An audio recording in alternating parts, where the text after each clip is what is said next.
présenté devant les juges le 23 décembre pour son procès et on lui reproche offense envers un chef d'État étranger par un biais d'information. Oui, c'est ça.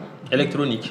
Biais d'information électronique. Badou Escobar, vous, Issa Kaoudim, vous l'avez côtoyé sur cette affaire. Et quelle est votre analyse? Mon analyse... Parce que je rappelle le contexte, il s'est prononcé sur l'affaire, la supposée affaire de déstabilisation de la transition. On parle de supposée affaire parce que pour nous, nous sommes des journalistes. Notre démarche est une démarche journalistique, ce n'est pas une démarche politique, ce n'est pas une démarche administrative. Nous parlerons de supposée affaire tant que la justice ne se prononce sur l'affaire. Donc le respect de la présomption d'innocence est un respect phare de l'éthique du journaliste. Donc c'était là notre prudence, c'est pourquoi nous avions titré supposé projet de déstabilisation. Ça c'était pour le contexte. Badou Escobar, Kaoudim qui dit qu'il ne croyait pas et il disait que c'était un montage, c'était une mise en scène et sur l'affaire. Badou Escobar. Ça c'est son opinion, c'est son point de vue par rapport à cette affaire, par rapport à cette supposée tentative de coup d'État. Maintenant, même si pour certains Kaoudim est un cas social, je crois que... Cas social, qu'est-ce que vous voulez dire? Certains le prennent comme ainsi, certains le prennent ainsi à cause de ces prises de position que nous savons. Vous voulez dire que c'est quelqu'un qui est souvent atypique, c'est ça que vous voulez dire? Souvent atypique dans ses propos, mais il assume ce qu'il dit. Et c'est très important, il est utile de le signaler.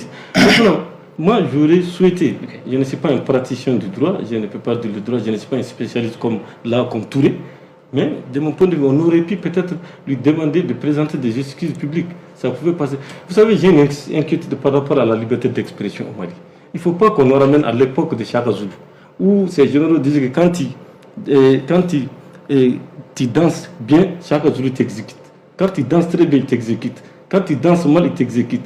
Quand tu danses très mal, il t'exécute. Il ne faut pas que la liberté d'expression au Mali soit ça. Parce que ce dont on a acquis Issa Kaoudim, certains l'ont dit. Le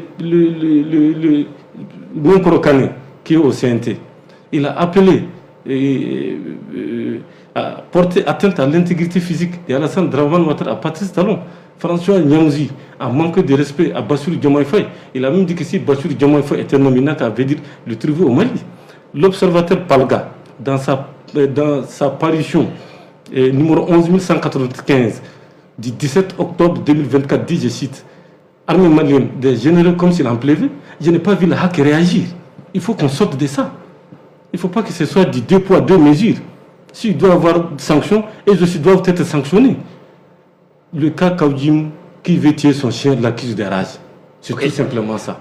Il faut qu'on sorte de ça. Non, nous pouvons tous être concernés. Quand tu vois le vautour sur le cadavre de quelqu'un, il faut lui dire,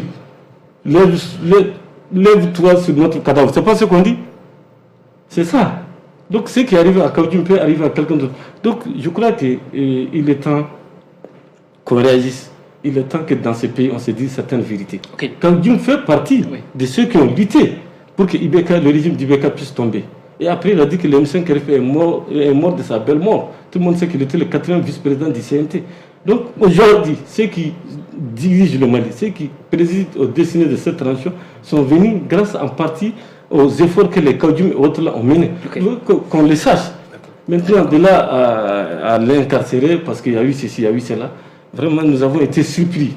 Comme je l'ai dit, on aurait pu trouver la formule, lui dire de présenter des excuses publiques. Si d'autres personnes, sous d'autres cieux, ont eu le courage de dire pire et n'ont pas été inquiétés, vraiment, Kaoudim, ce qui lui arrive aujourd'hui, c'est inquiétant. Et personne n'est contre X ou Y. La liberté d'expression, c'est un droit. Nous avons tous dit que nous sommes une société traditionnelle où il y a le respect de la parole donnée. Il ne faut pas que ce soit le langage du varan. Certains ont dit ici qu'ils vont mettre fin au terrorisme dans 6 mois. On n'a pas vu de résultats. Certains ont dit ici que nous sommes des soldats, nous sommes venus pour une transition civile. Et c'est un civil qui va diriger. Nous ne dépasserons pas le délai imparti. Et où en sommes-nous avec la durée de la transition? Non. Ça, il ne faut pas tourner autour du pot. Quand on est homme, il faut assumer ses responsabilités. Il faut qu'on sorte de ça dans ce pays-là. Il faut qu'on sorte de ça. Parce que nos enfants nous regardent. Tu ne peux pas dire quelque chose aujourd'hui, demain tu dis son contraire, et aller t'asseoir et voir ton fils te suit à la télévision. Et si le lendemain il vient, ah papa, ah, c'est pas ce que tu as dit à la télévision, ça doit être une honte pour toi. Donc il faut qu'on sorte de ça.